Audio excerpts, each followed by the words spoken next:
Amigos, que prazer estar com vocês aqui novamente.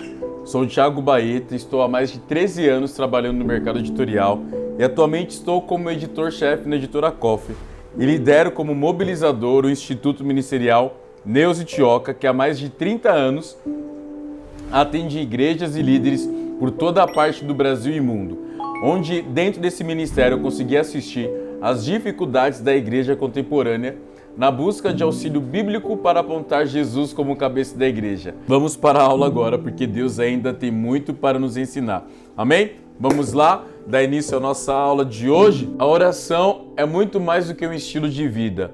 A oração é um relacionamento vivo com Deus. A oração, ela teve um papel muito importante para a igreja primitiva, ali na era de Atos. E ela continua a desenvolver um papel importante para as nossas vidas no dia de hoje. Na era de Atos, todos viviam diante da face de Deus. E essa palavra, viver diante da face de Deus, em latim, é coram Deo. Eu vou até ler para vocês. Coram Deo é um convite feito a cada um de nós durante toda a história da humanidade. O chamado para um estilo de vida coram Deo é para viver eternamente diante de Deus e para a glória de Deus. Coram Deo é uma expressão teológica em latim elaborada no século XVI, durante a Reforma Protestante. Este termo significa literalmente diante da face de Deus. Sua ideologia foca em viver uma vida na presença de Deus, fazer tudo para a glória de Deus. É a materialização do que o apóstolo Paulo nos diz em 1 Coríntios 10:31. Portanto, quer comais, quer bebais, ou façais qualquer outra coisa, fazei tudo para a glória de Deus. E Spurgeon diz: a grande ideia da vida cristã é coram Deo. Coram Deo capta a essência da vida cristã. Essa frase literalmente se refere a algo que ocorre na presença de ou perante a face de Deus. Para viver coram Deo, é preciso viver uma vida inteira na presença de Deus, sob a autoridade de Deus para a glória de Deus. Esteja onde estiver, com quem estiver, você deve ter em mente que está vivendo para a glória de Deus e na presença de Deus. E tem um trecho legal. Onde quer que o homem esteja, seja o que for que faça, ou no que aplique a sua mão, na agricultura, no comércio, na indústria, na tecnologia, na arte, na ciência, ou em sua mente, no mundo, ele está, seja onde for, constantemente diante da face de Deus. Você está diante da face de Deus agora. Deus está vendo o que você está assistindo. Deus vê o que você acessa. Deus vê o que você conversa. Isso é o significado de coram Deo. E coram Deo está empregado também na questão do serviço a Deus, no serviço de Deus e para com Deus. Não foi o homem que colocou Deus no mundo, mas Deus que colocou o homem no mundo. E a partir desse momento, o alvo do homem é viver para a glória de Deus. Toda a vida do indivíduo pertence a Deus. E Deus não vai separar a sua vida espiritual da vida dos teus negócios. Não há essa separação. Toda a sua vida é para a glória de Deus. Todo o seu ser é para a glória de Deus. Toda área que você possa atuar, no seu trabalho, no seu ministério, no teu casamento, na tua amizade, está debaixo da glória de Deus e da existência permanente da presença de Deus. E você tem que usar isso para honrar e glorificar a Deus. Ter coram Deo como modo de vida é entender que estamos permanentemente diante da face de Deus. E eu gostaria de ler com vocês Provérbios capítulo 3, que diz o seguinte: os olhos do Senhor estão em toda parte. Ele observa atentamente os maus e os bons. Os olhos do Senhor estão em toda parte. Ele observa atentamente os maus e os bons. Isso é coram Deo. Hebreus 4:13. E não há criatura alguma incógnita aos olhos de Deus. Absolutamente tudo está descoberto e às claras diante daquele a quem devemos prestar contas. Jesus é o grande sumo sacerdote. Nota que o escritor de Hebreus diz que nós vamos ter que prestar conta diante da presença de Deus. E prestar contas do quê? De tudo aquilo que nós conversamos, pensamos, escrevemos, analisamos, questionamos. Nós vamos ter que prestar conta a Deus. Jó 31:4 diz: não observa Deus todos os meus caminhos e não avalia cada um de meus passos? Deus observa o teu caminho quando você vai para o seu trabalho. Deus observa o teu caminho quando você vai para a igreja. Deus observa o teu caminho quando você está fazendo qualquer coisa. Salmos 139 diz: antes que a palavra chegue à minha boca, o Senhor já conhece. Ele nos sonda. Ele sonda o nosso deitar e o nosso levantar. Corandel é exatamente Salmo 139. Nós vivemos diante da grande observação de Deus. Deus observa tudo o tempo todo. É como se nós estivéssemos num grande reality show com várias câmeras e Deus fosse o cérebro e os olhos dessas câmeras. Deus observa absolutamente tudo. Jeremias 32:19 diz o seguinte: teus propósitos são altíssimos e tuas realizações poderosas. Teus olhos observam o comportamento dos seres humanos, a fim de retribuires a cada pessoa segundo a sua atitude, segundo merecem os seus atos. Prestem atenção. Teus propósitos são altíssimos, tuas realizações poderosas. Teus olhos observam todo o comportamento dos seres humanos. Você não é observado só pelo teu líder, pelo teu chefe, pela tua esposa, pelo teu marido, pelos teus filhos. Você é observado por Deus, pelos olhos do Senhor. E os olhos do Senhor estão sobre toda a terra. Deus, Ele está enxergando todas as coisas. E Deus retribui cada pessoa conforme a tua atitude. E a oração, ela entra nessa atitude. A oração entra nessa pegada de viver diante da face de Deus. Eu gostaria que você parasse para analisar. O que você pensa? O que toma a sua mente? O que toma o teu coração? É a presença de Deus ou é a tua preocupação? É a presença de Deus ou a ansiedade para pagar um boleto? É a presença de Deus ou a necessidade de comer algo o tempo todo? É a presença de Deus ou a necessidade de aparecer, de ser curtido, de ser comentado? É a presença de Deus ou a necessidade, a carência de ser visto e aprovado pelos homens? Qual é a tua grande necessidade? Estar na presença de Deus ou viver para os homens? Deus, Ele está ansioso para revelar a glória dele para a sua vida. Jesus, Ele revela onde está a presença de Deus. Na verdade, Jesus, se a gente for parar para analisar a vida dele, lá nos evangelhos, o tempo todo Jesus se retirava para orar e estar diante da presença de Deus. Mateus 14:23 diz: e, despedidas as multidões, subiu ao monte a fim de orar sozinho, e caindo a tarde, lá estava ele só. Marcos 1:35: tendo-se levantado alta madrugada, saiu, foi para um lugar deserto e ali orava. Marcos 6:46: e tendo-os despedidos, subiu ao monte para orar. Lucas 5:16: ele, porém, se retirava para lugares solitários e orava. Lucas 6:12: naqueles dias, retirou-se para o monte, a fim de orar, e passou a noite orando a Deus. Lucas 9:18: estando ele orando à parte, achavam-se presentes os discípulos. Lucas 11:1: de uma feita, estava Jesus orando em certo lugar. Quando terminou, um dos seus discípulos lhe pediu: Senhor, ensina-nos a orar, como também João ensinou seus discípulos. Hebreus 5, do 7 ao 8. Ele, Jesus, nos dias de sua carne, tendo oferecido com forte clamor e lágrimas, orações e súplicas a quem o podia livrar da morte, e tendo sido ouvido por causa da sua piedade, embora sendo filho, aprendeu a obediência pelas coisas que sofreu. Você sofre diante da presença de Deus. Você se alegra diante da presença de Deus. E Jesus, o tempo todo, se retirava para orar. Eu te pergunto, o que tem sido o teu retiro interior? A glutonaria, a mentira, a vaidade, a soberba, o trabalho, o ativismo? O que está sendo o seu refúgio interior? É a presença de Deus? É o celular? É o computador? É o tablet? É a ansiedade? É o ministério? Você sabe que o teu ministério pode te desviar da presença de Deus? Você sabia que o teu trabalho pode te desviar da presença de Deus? A presença de Deus, ela representou no Evangelho de Lucas, ali no capítulo 3, a incorporação de uma pomba, que é o Espírito Santo. A pomba, ela é um animal, uma ave muito sensível. Se você bate palma, ela foge. Se você bate o pé, ela foge. A pomba ela foi feita para ser cultivada.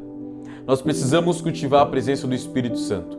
Nós precisamos cultivar a presença de Deus em nossa mente e em nosso coração. Quer comais, quer bebais, façais qualquer outra coisa, façam para a glória de Deus. E Jesus revela onde está a presença de Deus.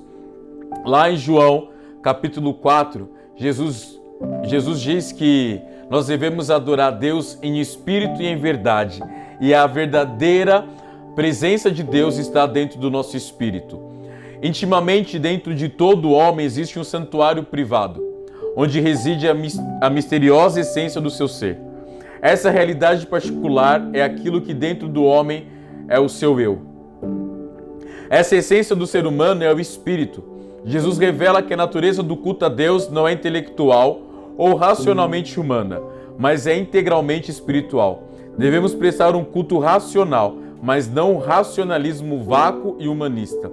A verdadeira religião é removida de dieta, ou seja, jejum, e de dias, de vestimentas e cerimônias, e é acentuada dentro do nosso espírito. É a união do nosso espírito humano com o Espírito de Deus, onde há a manifestação da presença de Deus. A presença de Deus não é uma manifestação na tua alma, no teu intelecto, no teu coração. A presença de Deus é uma manifestação no teu espírito. Pare de ouvir a tua alma, pare de ouvir o teu coração, pare de ouvir a tua mente e peça ajuda ao Espírito Santo para ouvi-lo através do teu espírito. João 4, 23 ao 24 diz: mas está chegando a hora, e de fato já chegou, em que os verdadeiros adoradores adorarão o Pai em espírito e em verdade. Não é adorarão o Pai em conferências, não é adorarão o Pai em palcos, em shows, em aulas, é adorar o Pai em espírito e em verdade. Deus, Ele é espírito. Jesus disse, o Pai procura pessoas que o adorem desse modo, pois Deus é espírito. Jesus revelou a materialidade de Deus, que é espírito. E é necessário que os seus adoradores o adorem em espírito e em verdade. Jesus revelou a natureza de Deus, que é espírito. Jesus revelou onde reside a verdade sobre Deus, que é dentro do nosso espírito. Jesus revelou que Deus não está atrás de shows, palcos, eventos, aulas, cursos. Deus está atrás do teu espírito. Deus procura adoradores. É o momento onde nós paramos de procurar e Deus passa a procurar. Vocês estão entendendo? É o momento onde nós paramos de ficar caçando e Deus começa a nos caçar. É o momento, a oração é o lugar onde Deus quer nos encontrar. Nós precisamos pensar os pensamentos de Deus de acordo com Ele e trazer as nossas necessidades diante dele. Você não tem que trazer as tuas necessidades apenas diante do teu terapeuta, do seu líder, do seu discipulador, dos seus melhores amigos. Você deve levar as tuas necessidades diante de Deus, porque Ele entende a tua verdadeira necessidade. A presença do Criador não pode ser apenas a sua experiência. A presença de Deus, o relacionamento de Deus tem que ser a sua essência. Jesus se retirava, Jesus vivia o corondel, Jesus multiplicou diante da face de Deus, por isso houve multiplicação. Jesus andou sobre as águas diante da face de Deus, por isso ele conseguiu. Jesus ressuscitou Lázaro diante da presença de Deus, por isso que Lázaro veio para fora. Estão me compreendendo? Jesus, ele vivia o corondel. E você vive o quê? Você vive diante das telas, na geração Omecranes, ou você vive diante da face de Deus? Você vive diante da face do teu espelho e todos os dias você fica remoendo que você é uma pessoa fraca, fracassada, decepcionada, ou você vive diante da face de Deus? A oração te estica a viver na presença de Deus. A oração vai te confrontar. E o relacionamento com Deus revela o caráter de Deus. Deus não é igual aos nossos pais terrenos. Deus não é igual ao teu líder. Deus não é como uma pessoa. Deus é Deus. Deus é uma pessoa única. Deus é uma pessoa singular. A verdade é que nós não o conhecemos de uma forma suficiente. E através da oração nós podemos ter esse encontro com Jesus. Nós podemos ter esse encontro com Deus. A doutora Neuza Tchoca diz algo interessante. Sem o conhecimento do caráter amoroso, cheio de compaixão por seus filhos, é impossível o verdadeiro discernimento. As seduções em que muitos caem são frutos do desconhecimento do caráter e da natureza de Deus. Quanto fatalismo, imposição, acusação, falta de respeito e violência são atribuídas a Deus, quando na realidade essas coisas têm vindo dos espíritos enganadores que estão em ação para enganar o povo que está buscando a verdade. Ter uma visão correta de Deus, conhecê-lo em sua intimidade é fundamental para a cura do homem interior. E esse conhecimento de Deus não vem apenas por meio de informações teológicas, mas sim pela convivência em amor e obediência a Deus. Somente quando a nossa mente e o nosso coração estiverem em sintonia com o caráter amoroso de Deus, é que nós, seguidores de Jesus, poderemos contemplar a face de Deus. Você não vai contemplar a face de Deus apenas lendo a Bíblia com a sua racionalidade e com o seu intelectualismo. Você vai conseguir enxergar Deus na Bíblia a partir do momento que Deus faz parte dos teus pensamentos. Você só vai conseguir sentir a presença de Deus nas tuas orações a partir do momento que Deus faz parte das tuas orações. O conhecimento do caráter de Deus e da natureza de Deus também implica em andar em comunhão com Ele. E nesta comunhão íntima que somos restaurados. Em Deus nós somos completos. Você não é completo sem Deus. Você é completo com Deus. A sua origem é Deus. Você saiu de Deus e você voltará para Deus. O seu homem interior depende de Deus. A vida cristã consiste numa vida de relacionamento amoroso e obediente com Deus. E é um relacionamento orgânico, não é um relacionamento forçado. E um relacionamento com Deus é viver para a glória de Deus. O homem foi criado para glorificar a Deus. No certo sentido, o homem, ele é o reflexo da glória de Deus, porque nós somos criados segundo a imagem e semelhança de Deus.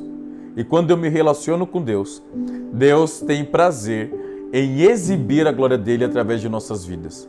Jesus disse: pode por um acaso uma lâmpada ficar escondida debaixo de uma mesa? É necessário colocá-la sobre a mesa, para que todos possam ver a sua luz, e assim glorificar ao Pai que está no céu. Deus tem prazer de exibir a glória dele através da sua vida. Você foi criado para o louvor da glória de Deus. É o que diz Efésios 1:6. Para o louvor da glória de sua graça, que ele nos concedeu gratuitamente no amado. A doutora Neuza diz o seguinte: o ser humano é genuinamente isso quando demonstra quem é Deus, através do seu ser e através das suas realizações. Quando o ser humano deixa de honrar, de exaltar a Deus, ele está negando a sua própria natureza. Quando você deixa de glorificar a Deus para amar o pecado, você está dizendo que este pecado é maior do que a glória de Deus na sua vida. Quando você vive para as tuas queixas, para as tuas dores, você está falando para você mesmo que isso é maior do que Deus na sua vida. Deus não divide a glória dele com ninguém.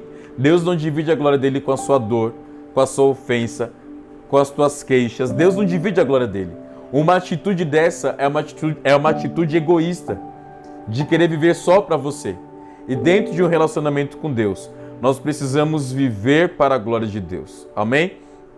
E Davi nos mostra isso. Até nas guerras, Davi dependia de Deus. Está lá em 2 Samuel 5, do 17 ao 25. Vamos ler? Ouvindo, pois, os filisteus que haviam ungido a Davi rei sobre Israel, todos os filisteus subiram em busca de Davi. O que ouvindo Davi desceu à fortaleza. E os filisteus vieram e se estenderam pelo vale de Refaim. E Davi consultou o Senhor, dizendo: subirei contra os filisteus, entregar-mos-ás nas minhas mãos? E disse o Senhor a Davi: sobe, porque certamente entregarei os filisteus nas tuas mãos. Então Davi foi a Baal-Perazim, e feriu-lhes ali Davi, e disse: rompeu o Senhor a meus inimigos diante de mim. E há de ser que, ouvindo tu, Deus falando para Davi, um estrondo de marcha pelas copas das amoreiras, então te apressarás, porque o Senhor saiu então diante de ti, a ferir o arraial dos filisteus. E fez assim Davi como o Senhor lhe tinha ordenado, e feriu os filisteus. Deus fere os teus inimigos dentro da presença dele. Quando você carrega a presença de Deus, toda a atmosfera é transformada. A realidade é transformada. A realidade de Talita, que era morte, foi transformada por vida. A realidade do povo que estava perecendo por fome foi transformada pela realidade dos céus, que foi trazer multiplicação. A realidade de Pedro, que não tinha como pagar o imposto, foi de uma forma sobrenatural paga através de um peixe. Jesus falou para Pedro, vai lá, abre a boca de um peixe e você vai pagar o seu imposto e o meu imposto. Ainda Jesus, usou Pedro como office boy. Vai lá, Pedro, paga o seu e paga o meu. Então, a realidade dos céus, ela é viva na nossa vida quando nós nos relacionamos com o Pai. Davi reconhecia a presença de Deus. Amém? Quando vivemos na presença do Senhor, diz Salmos 97 que os montes se derretem como cera. Então, quando nós vivemos diante da presença do Senhor, os montes se derretem como cera. Os nossos inimigos se derretem como cera. Os teus obstáculos, as tuas necessidades, as tuas angústias se derretem como cera na presença do Senhor, na presença do Senhor de toda a terra. Golias não foi um obstáculo para Davi. Golias se derreteu como cera diante do Senhor e não diante das pedras de Davi. A pedra que Davi usou foi apenas um instrumento para a glória de Deus ser revelada, da mesma forma que Deus usa a tua vida para revelar a glória dele. Deus quer usar a tua vida para revelar a glória dele no teu trabalho, na tua família, na sociedade. Deus quer exibir a glória dele através da sua vida. Deus quer manifestar a glória dele através da sua vida. Deus ama exibir a glória dele. Salmos 19 diz que os céus proclamam a glória de Deus. Deus se faz conhecido através de sua glória. E Ele ama revelar a glória dele aos filhos. Sabe, o homem, ele quer buscar muitas coisas na terra. O homem, ele conseguiu criar várias coisas, avião, arma. O homem conseguiu criar tecnologia. O homem conseguiu criar muitas coisas. Mas ele não conseguiu criar nada que pudesse salvar a alma dele da morte. A glória de Deus conseguiu, se manifestando em Jesus. Sabe o que eu quero dizer para você? Que a tua alma precisa conhecer a glória de Deus. Que o teu coração precisa conhecer a glória de Deus. Permita que o teu coração seja o palco da glória de Deus. Permita que a tua mente seja o palco da glória de Deus. Permita que o teu espírito seja a manifestação exata da glória de Deus. Não se renda às necessidades do mundo, se renda à glória de Deus. Seja um caçador da presença de Deus e Ele vencerá as tuas guerras. O quebrantamento e o sofrimento podem te aproximar de Deus. O orgulho e a vaidade te afastam do Senhor. O que tira a sua mente da presença de Deus? Já parou para pensar? Agora mesmo, o que tem tirado a tua atenção da presença de Deus? Eu quero te incentivar e diariamente na sua vida você ter um tempo para contemplar a glória de Deus. Não ficar buscando, pedindo somente, mas tira um tempo para refletir na glória dele. Para dizer o quanto ele é grande. Para dizer como ele é magnífico. Para dizer como ele é excelso. Para dizer como ele é sublime. Para dizer como ele é o mais belo entre os milhares. Para dizer que ele é o alfa e o ômega. Para dizer que ele é aquele que limpa as lágrimas dos teus olhos. Para dizer que ele é aquele que te consola. Para dizer que ele é a tua verdade. Para dizer que ele é o teu refúgio e fortaleza. Para dizer que ele é o teu socorro bem presente na hora da angústia. Para dizer que ele é aquele que levou sobre si todas as tuas maldições, todas as tuas ofensas, todas as tuas dores, todas as tuas traições, toda a tua pobreza, toda a tua escassez, toda a tua avareza emocional e financeira. Diga como ele é sublime, porque ele levou sobre si toda a ofensa da humanidade. Ele levou sobre si todas as abominações. Ele é o Cordeiro Pascual. Tira um tempo para contemplar a grandeza dele. de declarar como você o ama, de declarar como você depende da graça dele para respirar, como você depende da graça dele para viver. Contemple a glória de Deus. Não fique contemplando Instagram, WhatsApp, e-mails, Facebook, problemas, noticiários. A tua salvação não virá de noticiários, a tua salvação virá da glória de Deus. Então, pare um momento para contemplar a glória de Deus. Não são os noticiários que vão esticar a tua fé, mas é a glória de Deus. Não é olhando para as necessidades da tua vida que vai edificar a tua fé. Porque a fé é a prova das coisas que nós não vemos, mas cremos. É a glória de Deus. Então, pare nesse momento para contemplar a glória de Deus. Não sejam imprudentes. Quando Jesus voltar, terão apenas dois tipos de grupos: os que só observam e aqueles que vivem, e vivem para a glória de Deus. Então diga para Jesus que Ele é o ar que você respira. Diga para Jesus que Ele é a tua referência. Pare de ficar buscando referência, de ficar fazendo arquivos de referência. Comece a ter Jesus como a tua referência de marido, de esposa, de filho, de líder. Começa a ter Jesus como referência de um bom servo, de um bom chefe, de um bom pastor. Obrigado, Jesus, por todo o teu amor derramado naquela cruz. Obrigado, Filho do Homem, por carregar a nossa abominação. Obrigado, Jesus, porque nós conseguimos contemplar a tua glória. Os céus proclamam a glória de Deus, os firmamentos revelam as obras de tuas mãos. Um dia discursa outro dia sobre a tua grandeza. É como um noivo que sai do seu aposento e corre toda a terra.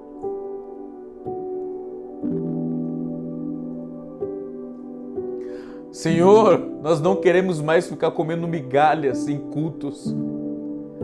Nós não queremos mais ficar comendo migalhas, Jesus. O Senhor tem uma mesa posta para nós. E nessa mesa o Senhor nos serve com toda a tua beleza, com todo o teu amor.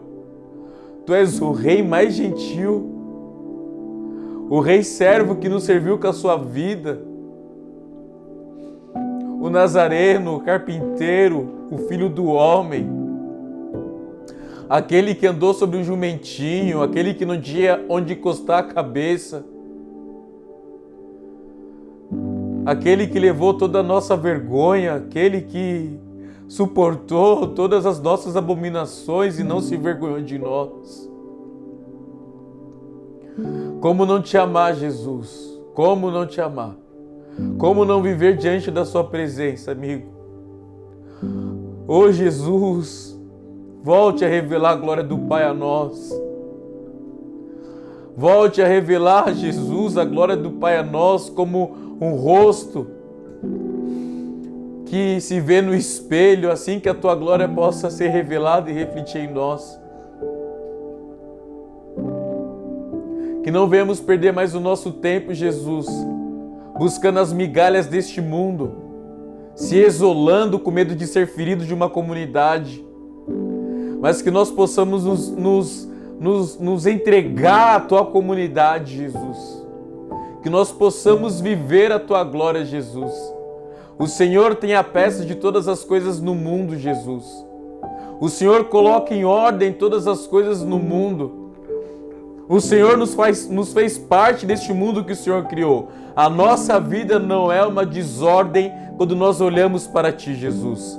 Mas quando nós olhamos para dentro de nós, a desordem. Porque nós vivemos para nós. Mas quando nós vivemos para a Tua glória, diante da Tua face, toda desordem, todo caos é transformado em Gênesis. Jesus, todas as trevas são transformadas em luz.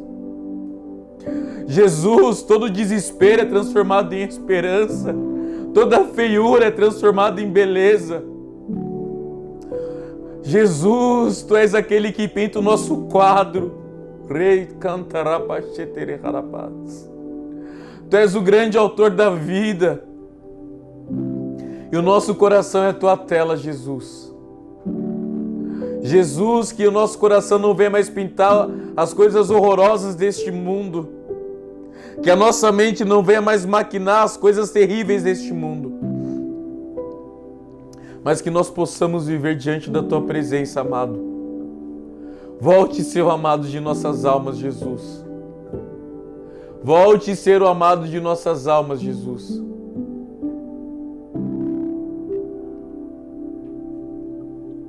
Nós precisamos do nosso profeta, Jesus. Nós não precisamos de mais nenhum outro profeta, a não ser aquele que se encarnou, Jesus. E obrigado, Jesus, porque o Senhor é real. Mais real que o ar que nós respiramos. Mais real do que a comida que comemos, porque você é o pão da vida. A água que nos sacia. A nossa alma tem sede da tua presença, Jesus, assim como a corça anseia por águas, como terra seca, assim a nossa alma, que anseia pelo nosso amado. Bendizei a minha alma ao Senhor, é Ele que te perdoa de todas as tuas iniquidades, é Ele que te sara de todas as tuas enfermidades. Eleva os meus olhos para os montes, de onde me virá o socorro? Meu socorro vem do Senhor, que fez os céus e a terra. Tu és a nossa bandeira, Jesus. Tu és o nosso estandarte, Tu és a nossa coroa. Obrigado, Jesus, porque não é o nosso trabalho que nos qualifica, mas é a Tua obra na cruz que diz quem nós somos.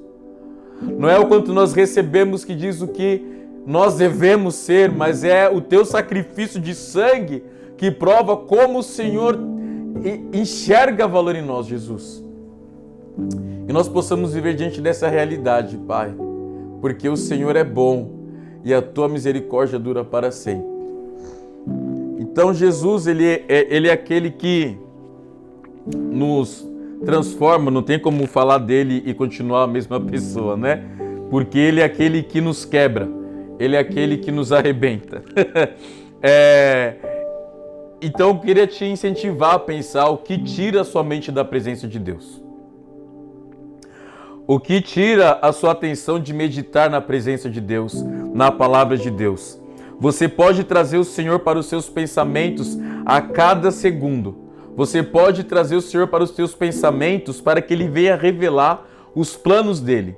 A palavra de Deus de Jeremias 29 diz que os planos e os pensamentos do Senhor são planos e pensamentos de esperança para nos dar um futuro cheio de esperança.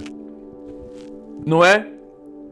O que você acorda pensando é o que acontecerá no dia...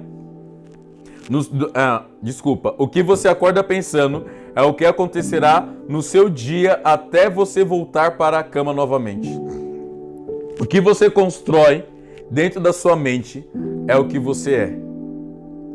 Então a presença de Deus, ela tira da sua mente todo o fracasso, toda a decepção, toda a frustração e te renova.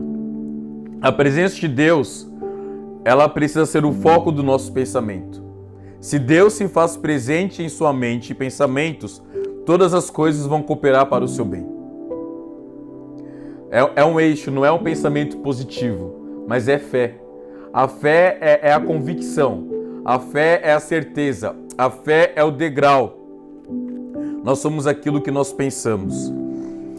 Você pode transformar todas as coisas a partir da presença de Deus. Você sai da presença de Deus e sobe muralhas. Você sai da presença de Deus e vence exércitos. Você sai da presença de Deus e rompe. Você sai da presença de Deus e canta. Miriam dançou na presença de Deus depois que Deus afogou os inimigos. Moisés vivia diante da face de Deus. A face de Moisés brilhava quando ele tinha um relacionamento com Deus. Quando ele descia do monte, quando ele saía da tenda, o rosto dele brilhava. O seu rosto tem brilhado o quê? Qual é a expressão da sua face? Decepção, frustração, desânimo, preguiça, deboche. O que reflete a tua face? É o teu sentimento caído no pecado ou é a glória de Deus?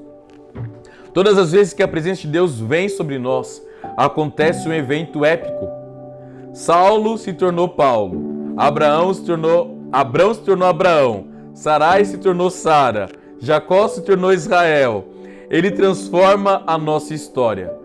A Bíblia em hebraico significa Mikra, que é uma palavra em hebraico que expressa o chamado de Deus. Todos os personagens bíblicos receberam o chamado de Deus. E eles receberam um convite de participar da história de Deus. Hoje Deus está te convidando para participar da história dele. Assim como Isaías, a quem enviarei, eis-me aqui, Senhor. É um convite de Deus. A oração é um convite de um relacionamento vivo com Deus. Cair na presença do Espírito Santo e se levantar com o mesmo caráter e pecado é cair na emoção e na alma. Saulo caiu e se levantou Paulo. O Senhor, ele tem prazer de nos derrubar do nosso cavalo, que é o nosso ego, para que a glória dele seja revelada. A presença transforma todas as coisas. Quando Deus concede a sua presença, é algo extraordinário. Os discípulos viveram esse extraordinário no dia a dia, lá em Mateus 17, no Monte da Transfiguração. Foi dentro de um período normal de vida. Pessoas estavam trabalhando, Jesus chamou os discípulos, vamos subir no monte, eles subiram e começaram, e Jesus ali se revelou. Foi no dia a dia que eu quero dizer para vocês, a presença de Deus está no nosso dia a dia, mas ela precisa ser enxergada a partir da lente do nosso espírito. Você não vai conseguir enxergar Deus a partir das tuas lentes humanas. Quando Deus vem, Ele traz uma revelação. Devemos aprender a não fazer comércio, porque os discípulos ali no monte, Pedro, vamos construir uma tenda aqui, deixar cada um e a presença de Deus, Então ali não. Jesus falou, não é isso. A tenda da presença de Deus é o teu interior. A tenda da presença de Deus é a tua mente. A tua mente não tem que carregar as tuas vontades, a tua mente tem que carregar a glória de Deus. Deus deseja conceder a presença dele para todos que a buscam. Corandel, viver diante da face de Deus. Trabalhe diante da face de Deus. Dirija diante da face de Deus. Escreva diante da face de Deus. Calvino escreveu 10 confissões, João Calvino. E ele diz que ele escreveu para Deus. Mas a forma escrita no físico foi para que os homens pudessem ver o que Deus estava colocando nele. E era para a glória de Deus. Deus quer escrever na tábuas do teu coração, para que as pessoas possam enxergar a glória dele. Deus quer trocar cada letra que você escreveu em sua dor por letras de alegria. Amém? A presença de Deus é a melhor coisa do universo. É a experiência mais extraordinária. Como eu falei para vocês, a Bíblia ela é repleta de homens e mulheres que tiveram experiências com Deus. Qual é a tua experiência? Qual será o teu legado? Que marca você vai deixar? Uma empresa ou a manifestação da glória de Deus? O que você vai deixar para a próxima geração? Algo que morrerá, algo que passará, porque céus e terra passarão, mas a palavra de Deus não. Ou seja, a presença de Deus não. E a presença de Deus, ela está em todos os lugares. Isso nos mostra lá em Daniel 3:25. Eis que eu vejo 4 homens soltos caminhando no meio do fogo. O engraçado foi que 3 entraram com correntes, amarrados. E aí Nabucodonosor vai falar que ele via 4 homens soltos. Quando nós entramos na presença de Deus, nós podemos passar pelo fogo, nós podemos passar pelas águas, nós podemos passar pelas tribulações, nós podemos passar por traições, nós podemos passar por perseguições, por calúnias, por desânimos, mas Ele estará dançando conosco no meio do fogo. Deus quer dançar com você na tua tempestade. Deus quer dançar com você na tua tempestade. Deus quer dançar com você na tua tempestade. Deus quer dançar com você na tua tempestade. Deus quer dançar com você. Deus quer dançar com você. Deus quer dançar com a tua alma. Deus quer dançar com o teu coração. Deus quer dançar com o teu espírito. Deus quer dançar com a tua mente. E a oração nos proporciona isso. A oração é um relacionamento vivo com Deus. É uma via de mão dupla. É um diálogo, não é um monólogo. Porque você fala, Deus responde. Deus fala e você responde. É um diálogo entre dois amigos, entre pai e filhos. É um diálogo entre mestre e discípulo.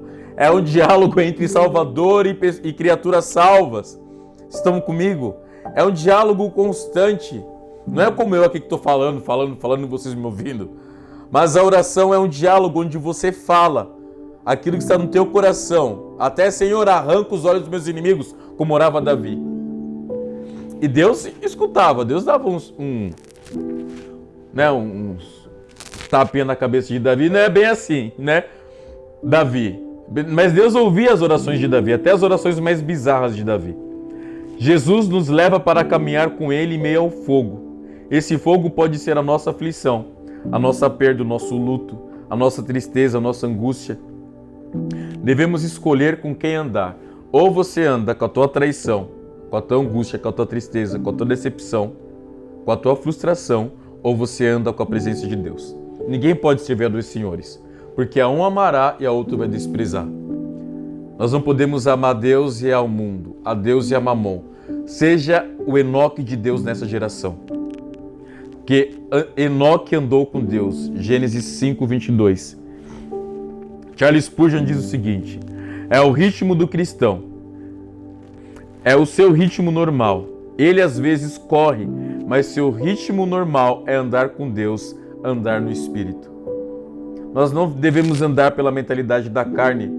Romanos 8 já diz isso. Ou nós somos controlados pela mente da carne, ou nós somos controlados pela mentalidade do Espírito. Nós precisamos caminhar em Espírito e em verdade. Jesus caminhou sobre as águas, pois ele tinha confiança que estava caminhando na presença de Deus. É você fechar os teus olhos. Não vai fazer isso fisicamente, tá? Não tentará ser teu Deus. Mas é você fechar os teus olhos, pedir para o Senhor segurar nas tuas mãos e caminhar com Ele. Numa avenida cheia de carros. Sabe, uma vez, eu estou falando para você não fazer isso, hein? Não tentará ser teu Deus. Mais uma vez, eu estava na Avenida Engenheiro Caetano Álvares em 2008. Eu lembro até hoje. E aí eu estava passando por uns momentos de angústias, questionamentos pessoais, e Deus falou assim para mim: fecha os teus olhos. Aí eu fechei os olhos. Aí ele falou: agora você vai andar com os olhos fechados. Eu falei: Jesus, eu estou no meio de uma avenida. Ele falou assim: andar comigo. Eu falei: tá bom. Eu fechei os meus olhos e eu senti Jesus segurando na minha mão. E ele foi me conduzindo. Eu fui atravessando a avenida e eu cheguei intacto no outro lado. E Jesus falou assim para mim: é assim que eu quero caminhar com você. Só ouça minha voz na sua escuridão. Às vezes você vai passar por caminhos escuros, vai caminhar no deserto, vai passar por montes, vales, mas você precisa ouvir a voz de Deus na tua escuridão. Você precisa ouvir a voz de Deus nos teus questionamentos. Ele é quem traz a resposta. Ele é quem traz as revelações. Amém? Eu tenho certeza que Jesus anseia por revelar a glória de Deus na sua vida. Quer comais, quer bebais, façais qualquer outra coisa, façam para a glória de Deus. Faz tudo para a glória de Deus, se relaciona para a glória de Deus, coma para a glória de Deus, viva para a glória de Deus, faça esporte para a glória de Deus. Não faça para se aparecer, para se mostrar, faça para a glória de Deus. Trabalha não para o seu chefe, mas trabalha para a glória de Deus. Viva diante de Deus. Traga Deus para o seu dia a dia. Traga o Espírito Santo para a sua mente. Como diz aquele livro Bom Dia Espírito Santo, realmente Benihim fala todos os dias: bom dia Espírito Santo, seja bem-vindo em meu dia. O que nós vamos viver hoje? E aí você vai construindo um relacionamento com Deus. Você vai construindo uma nova história, uma nova jornada. E eu espero que você não ouça isso por um ouvido e saia pelo outro, mas que você possa se atentar diariamente por coisas novas que Deus quer fazer na sua vida. Sabe, Deus quer fazer algo novo na sua vida. Deus é o Deus do novo. Deus faz nova todas as coisas. Deus fará um novo céus e uma nova terra. Através da oração, você consegue viver o novo de Deus. E Deus anseia por tirar todo o odre velho, todo o óleo velho, derramar um vinho novo sobre um odre novo e um óleo fresco sobre um frasco novo. Então permita que a sua mente seja transformada como um odre novo, por um frasco novo, e receba o óleo do Espírito. Uma máquina não consegue pegar sem o óleo. Você é como se fosse uma máquina e precisa do óleo do Espírito para funcionar. Então receba no teu espírito este óleo. Receba na tua mente este óleo. Receba no teu coração este óleo. Que não venha faltar óleo sobre você. Que haja sobre a tua vida um óleo reserva. Não seja como as virgens imprudentes, correndo de um lado para o outro, buscando comprar um óleo. Aproveita esse momento agora, que o óleo é fresco, que o óleo é gratuito, e encha a tua botija, encha as tuas lamparinas com o óleo do Espírito. Não espere o noivo voltar e se desesperar porque não vai conseguir comprar o óleo a tempo. O óleo está gratuito. O óleo está gratuito. O óleo está gratuito. Ramachote canta, rapachote recanta, ramachete reharapasuite canta rapaz. É através de um relacionamento com aquele que é o Espírito, com aquele que é a verdade. Ramachote canta, rapasute canta, ramachei. É através de um relacionamento com a verdade.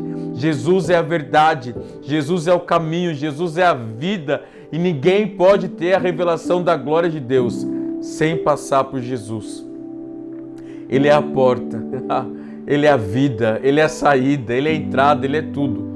Abre o teu espírito para a presença de Deus e viva o Corondel. E eu gostaria de trazer um recado para vocês agora. Seja forte e corajoso, amém? Eu vou pedir para você comentar aqui embaixo, me marcar nos seus stories, aquele momento da foto. Eu vou responder o máximo de pessoas possíveis. Essa é a virada da sua vida para 2021. Deus te abençoe.